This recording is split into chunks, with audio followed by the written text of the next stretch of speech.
नमस्कार साथियों, कैसे हैं आप? आई होप अच्छे होंगे। स्वागत है आपका कृष्ण ज्ञान अकेडमी में। प्रकृतिवाद का वीडियो लेक्चर हम लोग देख चुके हैं। अब हम प्रकृतिवाद की एमसीक्यू सीरीज़ के जो क्वेश्चन हैं उन सारे क्वेश्चन को करेंगे। कल हमने प्रकृतिवाद का पूरा वीडियो कॉन्सेप्ट के साथ पढ़ा था। पीडीएफ नोट्स को मैंने व्हाट्सएप में डाल दिया है। जो लोग व्हाट्सएप के, जिन लोगों को पीडीएफ नोट्स चाहिए, एमसीक्यू सीरीज़ के पीडीएफ नोट्स चाहिए, वो डिस्क्रिप्शन में व्हाट्सएप का लिंक दिया गया है, उसमें जुड़िए और वहाँ से आप पीडीएफ प्राप्त कर सकते हैं। एडमिन को आप मैसेज करके पीडीएफ नोट्स प्राप्त कर सकते हैं। हम लोगों ने एक कोर्स को सेटअप किया है जिसमें PDF notes, MCQ series, video lecture और प्रैक्टिस सेट 30 अप्रैल तक आपको कंप्लीट कोर्स के साथ मिलेंगे। उसके बाद आपके प्रैक्टिस सेट स्टार्ट होंगे, क्योंकि पेडागोजी का पोर्शन एलटी में बहुत इंपॉर्टेंट होने जा रहा है इस समय। तो हम अपने वीडियो को शुरू करते हैं हम अपने क्वेश्चंस को। तो पहला क्वेश्चन है निषेधात्मक शिक्षा किस प्रकृतिवादी दार्शनिक का विचार है? पहला रूसो, प्लेटो, रेस, फिक्टे। तो इसका आंसर होगा रूसो। तो कल हमने साथियों पढ़ा था निषेधात्मक शिक्षा रूसो ने दिया था। रूसो ने कहा था कि 12 वर्ष तक की उम्र के बच्चों को औपचारिक शिक्षा से रोकना और उस कार्यकाल में वो बच्चे के अंदर स्वतंत्र रूप से सामाजिक और नैतिक गुणों का विकास करना। दूसरा प्रश्न है अस्तित्व के लिए संघर्ष का सिद्धांत किसने दिया था? यह सिद्धांत पहला है लेमार्क, दूसरा है ओपेरॉन, तीसरा है डार्विन और चौथा है मिलर। तो इसका आंसर होगा डार्विन। डार्विन ने अस्तित्व के लिए संघर्ष का सिद्धांत दिया था। यह सिद्धांत जीव विज्ञान से संबंधित है और प्रकृतिवादी इस सिद्धांत पर भरोसा करते हैं जीवन की उत्पत्ति और प्रकृति की उत्पत्ति के संबंध में। इस सिद्धांत पर भरोसा करते हैं क्योंकि प्रकृतिवादी वैज्ञानिक दृष्टिकोण पर भरोसा करते हैं, विज्ञान को मानते हैं, न कि आध्यात्म को और ईश्वरीय शक्ति को। तीसरा क्वेश्चन है प्रकृतिवाद विज्ञान नहीं बल्कि विज्ञान के बारे में दावा है। यह कथन किसका है? यह कथन पेरी का है। यह कथन है पेरी का। चौथा प्रश्न है प्रकृतिवाद एक प्रणाली है जो आध्यात्मिक है और उसका बहिष्कार ही उसकी विशेषता है। प्रकृतिवाद एक प्रणाली है जो कुछ आध्यात्मिक है, उसका बहिष्कार ही उसकी विशेषता है। यह कथन किसका था?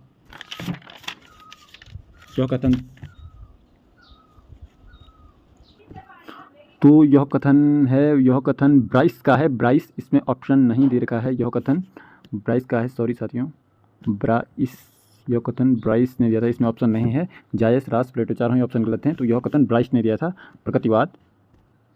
प्रकृतिवाद एक प्रणाली है जो कुछ आध्यात्मिक है, उसका बहिष्कार ही उसकी विशेषता। यह कथन ब्राइस ने दिया। प्रकृति की और लोटोनारा किसने दिया था? यह तो बहुत इंपॉर्टेंट है। यह कथन दिया था रूसो ने यह कथन दिया था रूसो। बहुत इंपॉर्टेंट है, रूसो। यह कथन रूसो ने दिया था। निम्न में से कौन सा तथ्य प्रकृतिवाद पर आधारित नहीं है? पहला है वैज्ञानिक दृष्टिकोण, दूसरा है इंद्रिय प्रशिक्षण, तीसरा है दैवीय शक्ति, चौथा है पुस्तकीय ज्ञान का विरोध। तो आप जानते हैं इसका आंसर होगा दैवीय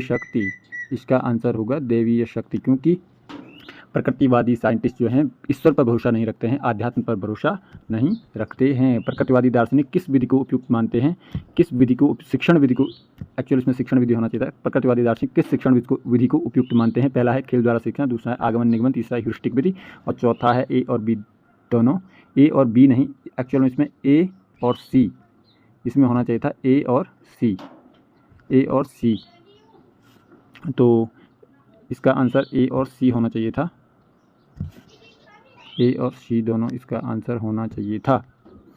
तो साथियों पीडीएफ नोट्स में आपको क्लियर मिल जाएगा। यहाँ पर अगर थोड़ा गलती हुई तो पीडीएफ नोट्स में आपको क्लियर मिल जाएगा।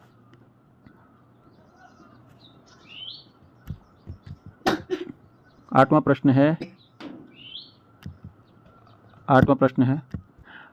रूसो के अनुसार निषेधात्मक शिक्षा में कितने वर्ष तक के बालक को शिक्षा से दूर रखना है? तो इसका आंसर होगा 12। इसका आंसर होगा 12 वर्ष तक के बालक को निषेधात्मक शिक्षा से औपचारिक शिक्षा से दूर रखा जाता है। प्रकृतिवाद में आध्यात्मिक शक्ति को पूर्ण रूप से निषेध माना गया है। क्यों माना गया है? प्रकृतिवाद में आध्यात्मिक शक्ति को पूर्ण रूप से निषेध माना गया है। इसका कारण है, पहला है क्योंकि आध्यात्मिक शक्ति नहीं होती है, क्योंकि आध्यात्म का प्रकृति से कोई संबंध नहीं है, 80 है प्रकृति की उत्पत्ति वैज्ञानिक तरीके से हुई है। तो इसका आंसर होगा क्योंकि प्रकृतिवादी साइंटिस्ट मानते हैं कि प्रकृति की उत्पत्ति वैज्ञानिक तरीके से हुई है। तो इसका आंसर होगा प्रकृति की उत्पत्ति वैज्ञानिक तरीके से हुई है। 10वां प्रश्न है प्रकृतिवाद का मुख्य बिंदु है। प्रकृतिवाद का मुख्य बिंदु है स्त्री शिक्षा का समर्थन, बी है बाल शिक्षा का समर्थन, सी है आध्यात्म का समर्थन, चौथा है पुस्तकीय ज्ञान का समर्थन। तो इसका आंसर होगा ए, स्त्री शिक्षा का समर्थन प्रकृतिवादी साइंटिस्टों ने किया है। स्त्री शिक्षा का समर्थन किया है प्रकृतिवादी साइंटिस्टों ने। 11वां प्रश्न, इनमें से कौन सा एक प्रकृतिवादी दर्शन शास्त्री है? तो थॉमस एन लैन, रूसो, हार्बर्ट स्पेंसर और ये सभी जो है प्रकृतिवादी दार्शनिक हैं। ये सभी क्या है? प्रकृतिवादी दार्शनिक हैं। 12वां प्रश्न है प्रकृतिवाद निम्न में से किस क्षेत्र का परस्पर विरोधी मत रखती है? पहला है मेटाफिजिक्स, दूसरा है सौंदर्यशास्त्र, तीसरा है विज्ञान, चौथा है विद्यालय। तो प्रकृतिवादी मेटाफिजिक्स में परस्पर विरोधी मत रखते हैं। मेटाफिजिक्स मतलब प्रकृति से परे अर्थात आध्यात्म ईश्वरीय जगत का प्रकृतिवाद पूर्ण रूप से विरोध करता है। तो इसलिए इसका आंसर होगा मेटाफिजिक्स। प्रकृतिवाद मेटाफिजिक्स का पूर्ण रूप से विरोध करेगा, परस्पर विरोधी मत रखेगा। 13वां प्रश्न है प्रकृतिवाद निम्न में से किसका समर्थन करता है? पहला है विज्ञान, दूसरा है प्रकृति में सीखना, तीसरा है दैवीय शक्ति और चौथा है A+D। तो इसका आंसर होगा A+D, विज्ञान और प्रकृति में सीखना, प्रकृति के साथ सीखना, दोनों का समर्थन प्रकृतिवादी साइंटिस्ट करते हैं। जीवन की उत्पत्ति हुई है प्रकृतिवाद के अनुसार। प्रकृतिवाद के अनुसार जीवन की उत्पत्ति कैसे हुई है? तो इसका आंसर क्या होगा? ये बहुत इंपॉर्टेंट क्वेश्चन लग रहा है मुझे, बहुत इंपॉर्टेंट क्वेश्चन होगा। पहला है एक दिन में, दूसरा है धीरे धीरे, तीसरा है धीरे धीरे गतिमान है और चौथा है एक निश्चित समय में। तो एक दिन में तो जीवन की उत्पत्ति नहीं हुई है, क्योंकि प्रकृतिवादी साइंटिस्ट मानते हैं कि जीवन की उत्पत्ति वैज्ञानिक तरीके से हुई है, तो एक दिन में नहीं हुई है। दूसरा है धीरे धीरे, ये धीरे धीरे ही प्रकृति की उत्पत्ति हुई है, बहुत समय प्रकृति की उत्पत्ति में लगा है वैज्ञानिक तरीके से। अगर डार्विन की थ्योरी को माना जाए तो प्रकृति की उत्पत्ति धीरे धीरे हुई है। लेकिन तीसरा उसका ऑप्शन है धीरे धीरे गतिमान है, अर्थात प्रकृति की उत्पत्ति अभी भी गतिमान अवस्था में है, अभी भी प्रकृति लगातार प्रकृति हमेशा ग्रो करती है। तो इसका आंसर सी होगा, प्रकृति धीरे धीरे गतिमान है। एक निश्चित समय में डी इसका आंसर नहीं होगा, सी इसका आंसर होगा, धीरे धीरे गतिमान है। 5वां है हर्बर्ट स्पेंसर ने जीविकोपार्जन के उद्देश्यों को कितने भागों में बांटा था? इसका आंसर होगा 5 भागों में बांटा था। हर्बर्ट स्पेंसर ने जीविकोपार्जन से संबंधित उद्देश्यों को कितने भागों? तो 5 भागों में इसका आंसर होगा डी, इसका आंसर होगा डी, 5 भागों में बांटा था। यहाँ पर ऑप्शन नहीं है, डी 5 भागों। PDF नोट्स में आपको पूरा क्लियर मिलेगा, आप PDF नोट्स को देखिए, उसमें पूरा आपको क्लियर मिलेगा। मन व शरीर में कोई अंतर नहीं है, यह विचारधारा किससे संबंधित है? तो यह विचारधारा प्रकृतिवाद से संबंधित है। 17वां प्रश्न है वैज्ञानिक ज्ञान ही उचित ज्ञान होता है, हम इस वैज्ञानिक ज्ञान को जीवन से जोड़ सकें, यह विचारधारा प्रकृतिवाद से संबंधित है। 18 इस संसार में सर्वोच्च शक्ति प्रकृति के हाथों में निहित है और प्रकृतिशील नियम अपरिवर्तनशील हैं, यह विचारधारा है। मैंने कहा था प्रकृतिवादी साइंटिस्ट मानते हैं कि प्रकृति के नियम क्या हैं? अपरिवर्तनशील हैं, तो यह भी प्रकृतिवाद इसका आंसर होगा। किसने शिक्षा की विधि में शब्दों की अपेक्षा अनुभवों पर बल दिया था? प्रकृतिवादी साइंटिस्ट मानते हैं कि छात्र बालक जो है अनुभव से सीखता है, तो इसका आंसर होगा प्रकृतिवाद, इसका आंसर होगा। लास्ट क्वेश्चन है हमारा सभ्यता की जटिलता से दूर प्रकृति की शांतिमयी गोद की ओर चलो, यह विचारधारा जैसा कि क्वेश्चन में है प्रकृति की ओर चलो, तो प्रकृतिवाद, इसका आंसर भी प्रकृतिवाद ही होगा। तो ये हमारे 20 क्वेश्चन प्रकृतिवाद से संबंधित हैं। हमारे साथ जुड़िए, कृषि ज्ञान अकादमी से जुड़िए।